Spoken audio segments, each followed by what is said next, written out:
ശബരിമല യുവതീ പ്രവേശനത്തിന് പിന്നിലെ യഥാർത്ഥ ഗൂഢാലോചന ആരുടേതായിരുന്നു?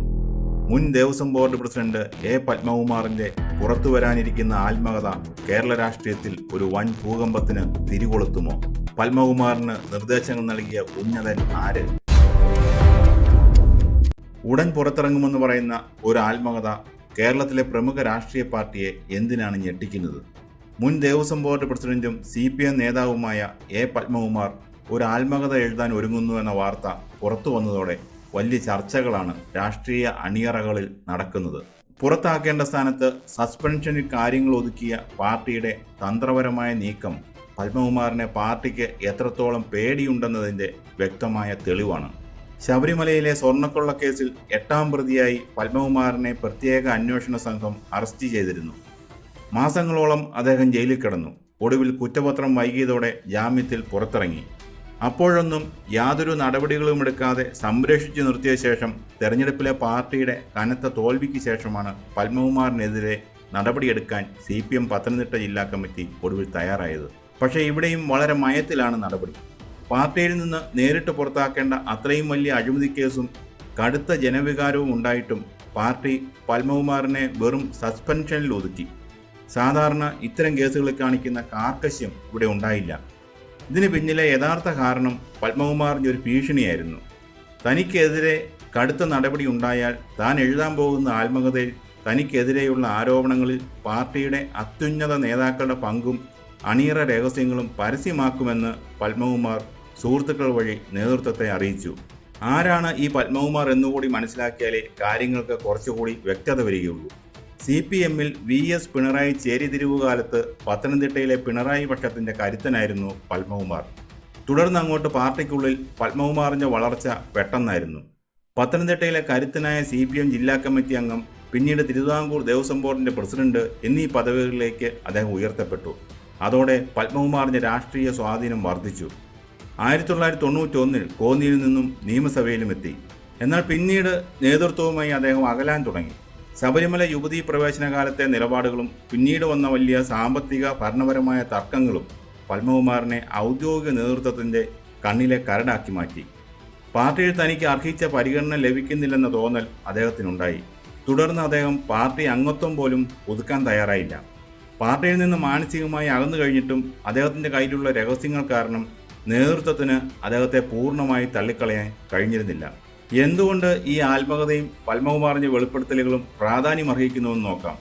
പത്മകുമാറിൻ്റെ കാലത്താണ് കേരളത്തെ പിടിച്ചുലച്ച ശബരിമല യുവതീ പ്രവേശന വിവാദം ഉണ്ടാകുന്നത്. പത്മകുമാർ തന്നെ പലവട്ടം സുഹൃത്തുക്കളോട് പറഞ്ഞിട്ടുള്ള ഒരു കാര്യമുണ്ട്. ശബരിമലയിൽ യുവതീ പ്രവേശനം സാധ്യമാക്കാൻ വേണ്ടി തന്നെയും ADGP S ശ്രീജിത്തിനെയും മനഃപൂർവ്വം ശബരിമല ചുമതലകളിൽ നിന്ന് മാറ്റി നിർത്താൻ തിരുവനന്തപുരത്തു നിന്നും അണിയറയിൽ ഗൂഢാലോചന നടന്നുവെന്ന്. അന്നത്തെ മുഖ്യമന്ത്രിയുടെ ഓഫീസിലെ ഒരു ഉന്നതന്റെ നിർദ്ദേശപ്രകാരമാണ് താൻ പല കാര്യങ്ങളും ചെയ്തതെന്നാണ് പത്മകുമാർ ഉന്നയിക്കുന്ന ആരോപണം. യുവതീ പ്രവേശന ദിവസം തന്നെ തിരുവനന്തപുരത്തേക്ക് വിളിപ്പിച്ചത് അന്നത്തെ മുഖ്യമന്ത്രിയുടെ ഓഫീസിലെ ഒരാളാണെന്നും പിന്നീട് ഇതേക്കുറിച്ച് മുഖ്യമന്ത്രിയോട് ചോദിച്ചപ്പോൾ അദ്ദേഹത്തിന് ഇതിനെക്കുറിച്ച് അറിവുണ്ടായിരുന്നില്ല എന്നുമാണ് പത്മകുമാറിന്റെ വാദം. അതായത് മുൻ മുഖ്യമന്ത്രിയുടെ ഓഫീസിനെ നേരിട്ട് പ്രതിക്കൂട്ടിലാക്കുന്ന അണിയറ കഥകൾ പത്മകുമാറിന്റെ പക്കലുണ്ട്.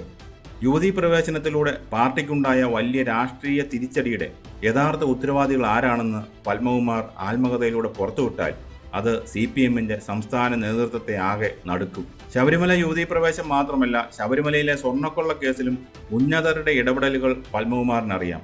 ശബരിമല മേൽശാന്തി നിയമനത്തിൽ പോലും രാഷ്ട്രീയ നേതാക്കളും മന്ത്രിമാരും ഇടപെട്ടതായും ഒരു പ്രത്യേകയാളെ നിയമിക്കാൻ മന്ത്രി ശുപാർശ ചെയ്തതായും പത്മകുമാർ ആരോപിക്കുന്നുണ്ട്.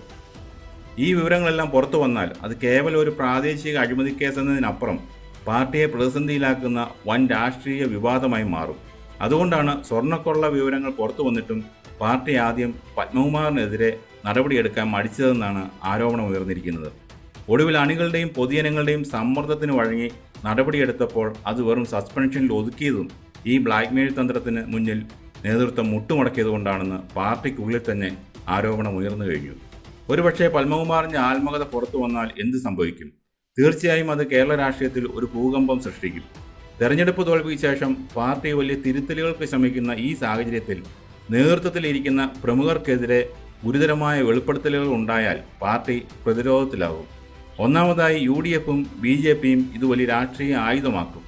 ശബരിമല വിഷയത്തിൽ ഭക്തരുടെ വികാരങ്ങളെ പാർട്ടി എങ്ങനെയാണ് കൈകാര്യം ചെയ്തത് എന്നതിൻ്റെ അകത്തള രഹസ്യങ്ങൾ ജനങ്ങൾക്കിടയിൽ വീണ്ടും ചർച്ചയാകും. രണ്ടാമതായി, പാർട്ടിക്കുള്ളിൽ തന്നെ വലിയ ഭിന്നതകൾക്ക് ഇത് കാരണമാകും.